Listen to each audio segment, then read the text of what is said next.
4 जुलै 2026 R पार हा Marathi cinema पाहिला.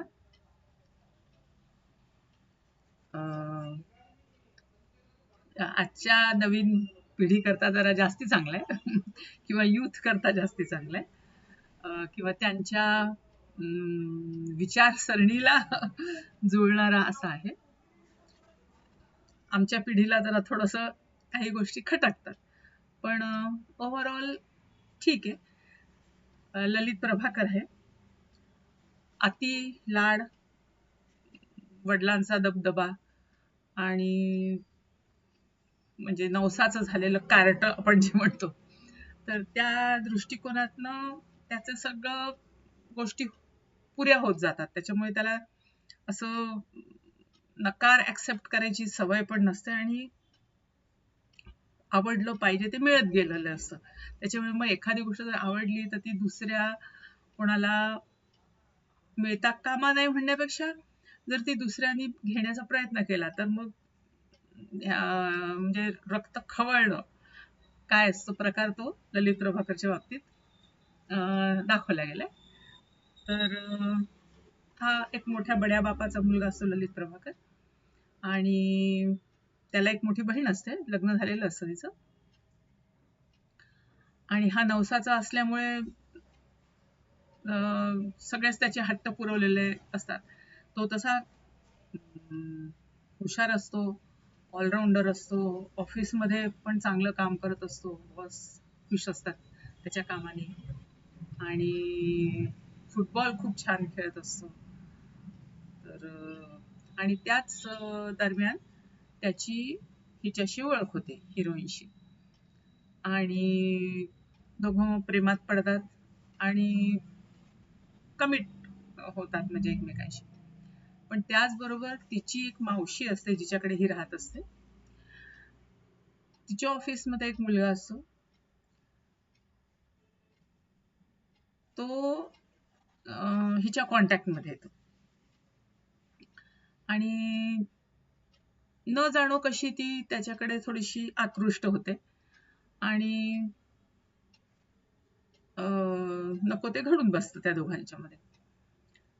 आता प्रामाणिकपणे तिला म्हणजे तसं काही प्रेम बिम त्याच्याबद्दल वाटत नसते, पण त्यावेळेस त्या मोमेंटला काय माहित नाही, ती इमोशनली अशी थोडीशी त्यांच्या आवडी, म्हणजे जसं आता ललित प्रभाकरला पुस्तकं वाचायला बिलकुल आवडत नसतात, भविष्यावर वगैरे विश्वास नसतो, म्हणजे अशा बऱ्याच गोष्टी असतात ज्या ह्याच्या जवळ असतात. जो मावशीच्या ऑफिसमध्ये मुलगा असतो तो, आणि त्याच्यामुळे ती थोडीशी त्याच्या जवळ आलेली असते आणि त्याच्यात हे घडून जातं त्यांच्याकडे. तर ही प्रामाणिकपणे ललित प्रभाकरला सांगते, तर तो ते अदरवाईज घेतो. चिडचिड खूप, अगदी त्याला जाऊन ऑफिसमध्ये मारणं वगैरे सगळे प्रकार होतात. आणि तरीही त्याला सॉरी म्हणायला येते पुष्कळदा, पण तो नाही म्हणजे तिला हे करत, तो म्हणजे त्याचा विश्वासच नाही बसत की असं या दोघांमध्ये आता काही नाहीच राहिलंय वगैरे असं. तर पण मग थोडं त्याचं डोकं थंड झालं, मग तो म्हणतो ओके, म्हणजे ठीक आहे, मी खूप जास्त रिॲक्ट झालो किंवा माझं डोकं ठिकाणार नव्हतं आणि ठीक आहे, आता आपण परत पुढे जाऊया, अशा याच्यात त्यांचं पुन्हा सुरू होते. तर त्याचं काहीतरी पुस्तक वगैरे राहिलं असतं वाटतं हिच्याकडे, त्या मावशीच्या ऑफिस मधल्या मुलाचं, आणि तो ते घ्यायला आलेला असतो. तर हे पण ती प्रामाणिकपणे त्याला सांगते ललित प्रभाकरला, की असा असा हा परत आला होता आणि तर हा पूर्ण ऐकूनच घेत नाही, त्याचं डोकं असं सरकते आणि तो सरळ त्याच्या एका मित्राचं पिस्तूल घेतो आणि सुसाट गाडी चालवत निघतो. त्याचं होतं ऍक्सिडेंट, डोकं गरम असल्यामुळे लक्ष नसतं हे, ते ऍक्सिडेंट होतं. मग हॉस्पिटलमध्ये ऍडमिट वगैरे, तर ही येतेच ऑफकोर्स हिरोईन, पण तिची बहीण म्हणते की प्रत्येक प्रेम काही हे असं नसतं. तुम्ही लोक जे असे खूप एक्साइट होऊन आणि हे करता, देण्यात पण हे असतं, दुसऱ्याला जगू देण्यात, आपण काही गोष्टी सोडून देण्याच्या असतात, सगळ्या गोष्टी मिळत नसतात वगैरे, असं खूप डायलॉग मारून तिला हे करते. तर मग ही पण विचार करते की खरंच आपण आपल्या पुरताच विचार करतोय का, त्याचा विचारच नाही करत आहे का, असं करून म्हणून ती त्याला दुसऱ्या दिवशीपासून येतच नाही, हॉस्पिटलमध्ये भेटायला नाही, त्याच्यानंतर तो बरा झाल्यावरही नाही, घरी आल्यावरही नाही, म्हणजे नाहीच भेटत. जवळपास ती 18 महिने त्याला भेटत नाही. मग आणि ती थेरपी वगैरे पण घेत असते की काही आपल्याला फरक पडेल का, आपण याला विसरू शकू का, वगैरे वगैरे. आणि ती फोटोग्राफी, तिला फोटोग्राफीची आवड असते, फोटोग्राफीमध्ये आपलं नाव कमावते, एक्झिबिशन्स वगैरे असे तिचे होत राहतात. पण तिला काही म्हणजे फरक पडत नाही, ती त्याला विसरू शकत नसते. पण आता इकडे हा हिची वाट, म्हणजे शेवटी हा पण विसरतो विसरतो म्हणजे ठरवतो की काय आता हे नाही, पॉइंट नाही हिची वाट बघून. मग तो शेवटी आई वडिलांना म्हणतो की मला लग्न करायचंय. आई वडील खुश होतात, चला. त्यांना असं वाटत असतं आधी की ही गेली तर ह्या काय करतो काय नाही.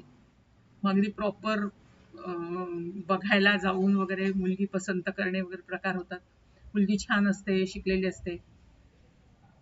हा, भेटतात दोघंही. ती म्हणते लग्नानंतर मला जॉब करायचा आहे आणि असं तसं एक दोन कंडिशन्स हा सगळ्याला कबूल होतो.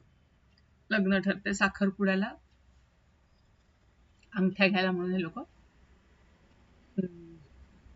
त्याच्या जातात, सराफाकडे जातात.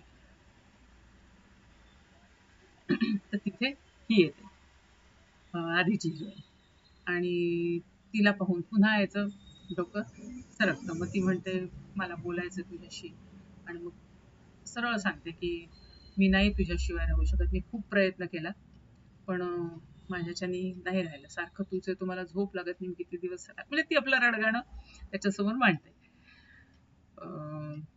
मग झालं, हा परत म्हणजे त्याचं त्या जिच्याशी लग्न ठरणार, तिचं प्रेम वगैरे नसतंच, पण मुलगी चांगली असते म्हणून त्यांनी हो म्हटलेलं असतं. मग झालं, घरी हे सांगतो आई वडिलांना की मला तिच्याशी आता लग्न करायचं नाही, तुम्ही काही सांगा त्याच्या आई वडिलांना. झालं, मग ते खूप वाद वगैरे होतात, पण शेवटी आई वडील कन्व्हिन्स करतात, कारण शेवटी त्यांचा लाडाचा मुलगा असतो आणि त्याचं चांगलं त्यांना पाहायचं असतं. मग पुन्हा त्यांचं होतात आणि मग ते म्हणतात ठीक आहे, तुम्ही लग्न करणार आहे ना, मग आता आपण तुमच्या लग्नाचं ठरवू, तारीख बिरीख काढता, सगळं झालं यांचं. अं, सगळं होते आणि एकदम दोघांच्याही मनात काय येतं की आपण काहीच, असं आई वडील म्हणाले, आपण लगेच तयार झालो, आपण काही कुठला विचारच नाही केलाय, कुठल्या कमिटमेंट्सच नाही आहेत आपल्या. आपण पुढे आपल्याला मूलबाळ पाहिजे नको, जॉब करायचा नाही का, वडिलांचाच बिझनेस सांभाळायचा, काहीच काहीच विचार केला नाही. जाऊ दे म्हणे, आपण निघून जाऊया म्हणून लग्नाच्या दिवशी दोघही जण तिथून गायब. झालं, सगळी पाहुणे मंडळी सगळे तिथे वाट बघत बसतात, म्हणतात अरे आपण सगळं त्यांच्या मनासारखं केलं आणि असं का वागून राहिलेत. आणि वडील म्हणतातच, म्हणे मी तुला म्हणालो होतो ना 36 गुण दोघांचे जमतात, त्यांचं काहीतरी पुन्हा करायला पाहिजे, 36 गुण जमणं पण चांगलं नसतं, वगैरे वगैरे सगळे प्रकार सुरू होतात. मग हे दोघं ड्राईव्ह करताना भांडी वादावादी त्यांची दाखवली भरपूर, आणि मग एका जागी जाऊन शांतपणे विचार करतात. म्हणतात की ठीक आहे, म्हणे जसं आपल्या दोघांचं प्रेम आहे ना एकमेकांवर, आपण काही झालं तरी एकमेकांना सोडू शकत नाही, सोडणार पण नाही. त्याच्यामुळे वाद होऊ दे, काही होऊ दे, आपण ज्या पुढच्या कमिटमेंट्स केल्या त्या पुऱ्या झाल्या नाही झाल्या, आपण आता लग्न करूया, काय जे पुढे होईल ते होईल. म्हणून मग परत म्हणजे सगळे हे लोक आता हळूहळू वाइंड अप करून परतणारच असतात की हे लोक पोचतात. झालं, मग परत सगळ्यांचा जोश उत्साह आणि लग्न होते. आणि नेमकं अंतरपाठ दूर झाला एकमेकांच्या गळ्यात, धो धो धो धो पाऊस आहे, ओपन याच्यामध्ये होत असतं, एरियामध्ये लग्न, सगळे ओले चिंब होतात आणि झालं. म्हणजे थोडक्यात काय, तर त्यांच्या मनासारखं होतं आणि जे काय म्हणायचं त्याला, विचित्र गोष्टी किंवा वेगळ्या गोष्टी घडणार असतात त्या सगळ्या त्यांच्या बाबतीत घडत असतात आणि घडतात. ओव्हरऑल चांगलं आहे, पण जरा अतिच दाखवलंय की सगळ्याच याला ऍक्सेप्ट करणं आणि सगळ्याच याच्यात अतिरेक ठीक आहे. पण ओव्हरऑल गाणी कसली मध्ये मध्ये काय अर्थच नाही त्यांच्या गाण्यांमध्ये, त्या उगीच आपली घुसवल्यासारखे वाटतात. ठीक आहे ओव्हरऑल.